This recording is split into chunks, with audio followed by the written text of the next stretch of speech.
Hello everyone, welcome back to my YouTube channel. I'm Nondumiso Nchangase, and for those who are new to the channel, we've got a lot of exciting videos that we've done in the past, so please go and watch them, and please do subscribe to the channel. But remember that none of my videos constitute as financial advice.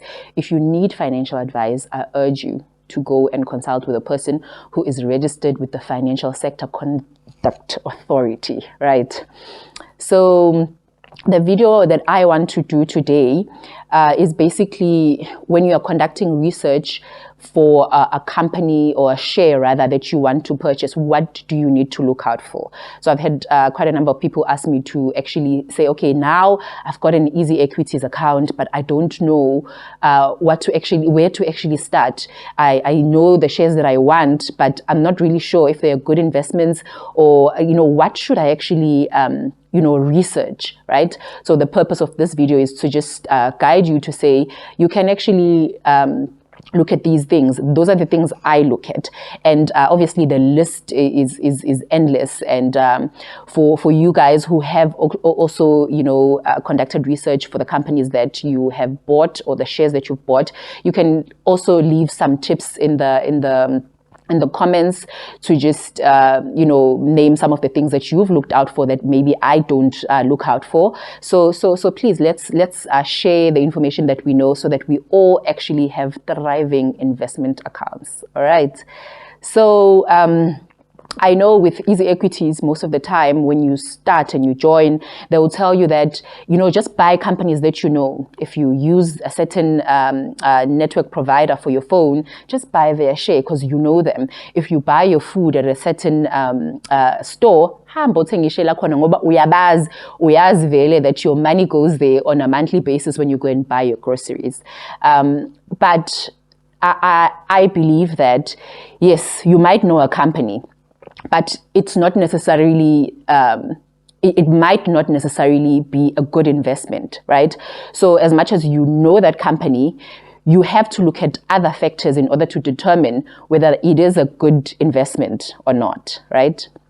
So, so now you've selected that company. What do you do next? I normally just try and find out what the company actually does. Right? I know that sounds silly because if you are looking at a company that you normally buy something from, you know what they do. But companies are actually tricky. I'll make you an example. McDonald's. We all know McDonald's, and we're like, okay, that's where you actually get fast food, right?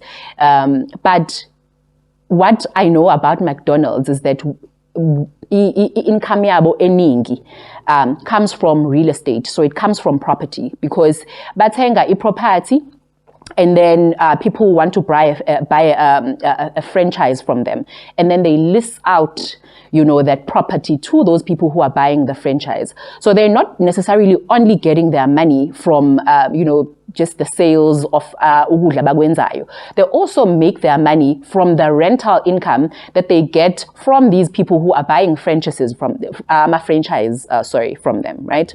So you need to actually look at how the company makes money, because you might think that you know the company, kanti the other income streams that they do have that you might have overlooked. So you'll be like, they don't make that much money, because I always see people don't really buy them much as I like them. But so you need to also find that information. Usually it is on the financial statements of the company. They will tell you what the business actually does. So it's important to look through the financials to understand that particular business better, right? So another important factor is whether the company is actually going to be around for long. So I normally want to know, because I'm an investor that wants to actually leave my money for long, let it sit there, and I know that I'm going to be getting growth in the long term, right? So I don't want to be buying something that in the next couple of years, their share price probably, or their value, because they are no longer around, it has dropped and I don't make money from it. So you have to see, or determine rather, whether the company is going to be around for long. We know the likes of Nokia, for example. We know Uguti in Nokia at some point in time, the company that was doing very well. Everybody had a Nokia. My own Nokia. I remember in high school I had one. I was the girl, right?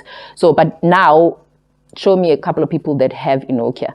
See, so you need to look at whether, number one, they are changing with the times. So when, there's new players in the industry, are they keeping up? Are they leading? Or are they following? Or are they not even following, thinking that their old model still works? You find that it doesn't anymore, right?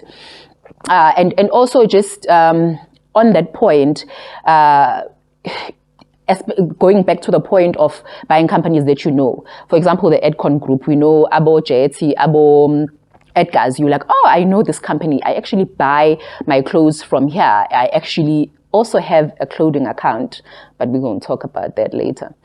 And you think, oh, okay, because I know there's always lines or queues at that shop, then it means Uguti, they are making money. But then when you actually go to that company's financials, you see that they are in debt, they are not able to function, and they are probably going to be out of business very soon. So you don't only look at the fact that you know the company, also look at whether they are actually making money, and have they made money in the past, and is there a possibility that they're going to be making money in the future, right? So that goes back to also coming up with new ways to do business when times are changing. We know Musica just announced that they're closing their shops. So you have to also look at whether this company is, because abantu manje, they listen to music on their phones. They no longer listen, or not really necessarily, but there are people who like to use CDs and stuff, but most people have moved to just listening to music on their phones, right? So, but then looking at a company like that, will you be investing in a company that sells CD, knowing very well that not a lot of people are now doing that and people are moving to that? You have to also look at such factors when you researching the company that you want to buy, right? Also look at their management. So these are your board of directors, your CEO, and see, just read about them. Their details would be on the financials as well, because we've seen instances where Bamkipo CEO and the share price skyrockets, right? Or Bamkipe and the share price drops. So look at the type of management that they have, because that would actually determine how the company is run. If it's people who people have faith in, then you know that, okay, this company, is actually run by people who are actually bala. So just also look at that, but obviously not in isolation. There's a lot of factors that you have to consider, right? Also check the scandals around those people, because people, unama,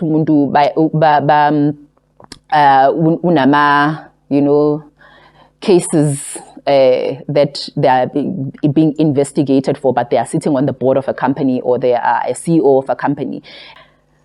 Moment that scandal actually breaks, it might also affect that share price. So also look at that, right?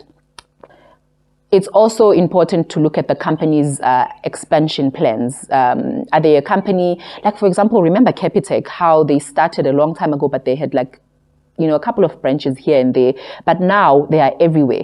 So the company does normally, announce that they are trying to, open this many stores where, and you can see that, okay, so there's growth. And obviously if the company continues to grow in terms of, whether they're putting more shops or they are expanding the business that they are doing, maybe they are now coming up with new products, then you know that, okay, they're going to be making more money, because obviously if you're selling a product, you adding more products that people are buying, you're automatically making money, right? So you have to also take that into account.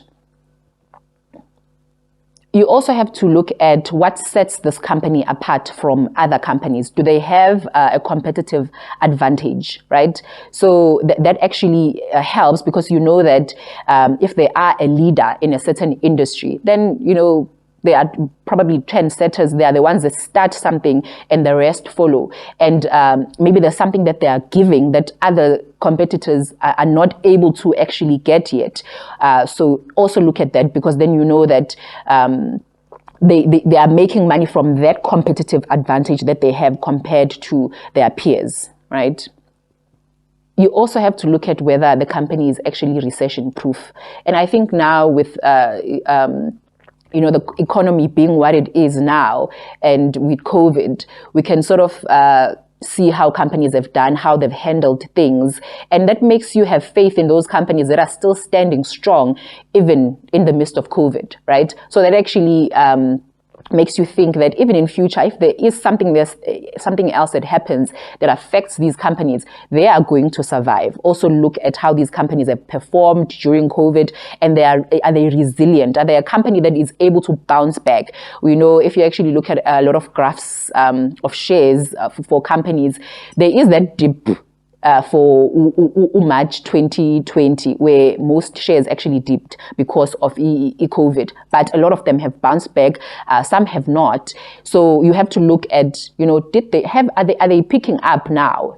Have they put a plan in place to actually cater for what's happening now? So that actually is also a very important factor to look at, because if now something like COVID happens and they are wiped out, then your share is also wiped out. So look at that as well.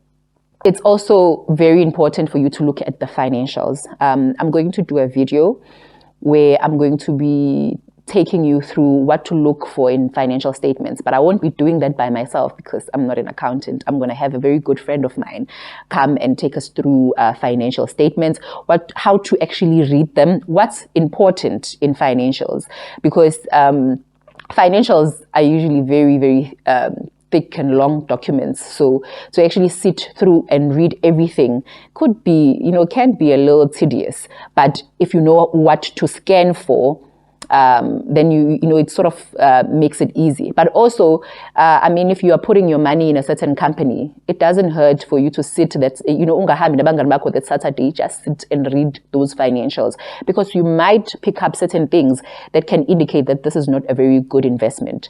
So with your financials, you will know the company's assets, their liabilities, so and you will know whether actually and what is that debt for. Because if we're not saying a company having debt is wrong. We need a company to have debt if that debt is actually serving the company, if it actually is a business enabler.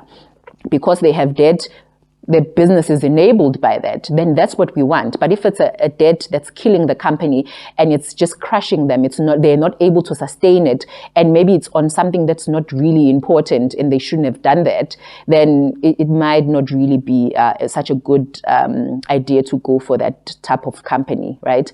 And you have to also look at, their past performance. It's usually indicated on the financials, where they show you how the company has done, the money that they've brought in for that particular period, and the money that has went out on expenses and all those things. So it's important to look at that as well, to see whether the company has a very strong financial position. And if they don't have a strong financial position, do they have plans in place to ensure that they can still sustain the business, right? So we will do a video on that particular topic, because I feel like it's very important to know how to read financials. It's not only for accountants. We need to also be able to read financial statements of companies that we want to purchase shares from, because it's very important, right?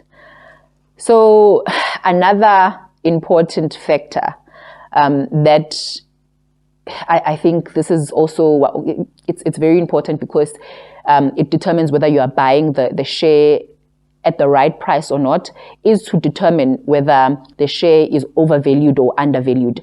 Are you buying it at the right price? Because I know with hype, now Tesla. I'm not saying Tesla is a hype, but we've seen it skyrocket. A lot of people buying it, but what's important to note is that people buying a share is not necessarily the reflection of the intrinsic value of that share. So the underlying value of the share is not really determined by people buying it. People could be buying it, but it's expensive, because everybody is buying the share and everybody's like, oh, okay, let me also buy this share. But it it's not necessarily an indication of whether this share is priced right. So you could be buying a share because everybody else is buying it, and you're paying a ridiculous amount for a share that's not worth that much. So it's very important to actually determine whether the share is undervalued or overvalued. That's actually one of the videos that I want to do next, in order for us to look at what to look at to see whether the share is priced right. Is it undervalued? Is it overvalued? So that you don't buy something that is too expensive and the return on it is not worth the money that you've put in, right? I think it's also very important to remove your emotions from, when you are buying a share, because we do have those companies that we tend to love. I've had a couple that, I hold dear to my heart and I've bought, but they've been a great disappointment. So remove the fact that you know the company and just be realistic and do your proper research before you actually buy a particular share, right? So just because you know that particular company and you like it, like I just said, it does not necessarily make it a good investment, because you could be buying it at a very high price and you could end up not getting your money's worth, right? So you could get a growth, but maybe just it's not good enough because of the price that you've paid for. So please make sure that you conduct thorough research. And I mean, there are other factors, and I do encourage people to share what other things that they look out for when they are purchasing shares, and do share with us so that we can also learn from that, and also look out for the news, right? The news. Hey guys, there's a company I once bought a share from, or a share of rather. And I liked them, and I kept on pumping money into this company. And then my brother called me this one time, and he's like, do you know that the company just got their license revoked by the FSCA? And I was like, oh my gosh, I had already put in so much money, because I didn't, look at the news. I didn't look at, upcoming news when I was buying more shares from this company. So even though you might have done your research and you're like, oh, maybe let's say you have a recurring investment for that particular company, it might be worth just checking whether they are still on the right track, because I had a company having their license revoked, and it means now they can't operate. So, and I kept on buying more shares and more shares. So you have to definitely keep on looking at the news, check them out to see if, there's any scandals, because that could also send the share plummeting down, So yeah, and I hope you actually learned something from this, and we definitely will be doing more videos like this, because as I said, the list is endless, and as I find more things to look out for, I'll definitely share with you. So yeah, happy investing. I hope you all have a wonderful, wonderful day, and please like the video, right? And subscribe and hit the notification bell, so that if there's new content, then you are able to just rush and come and watch. All right, have a lovely, lovely day.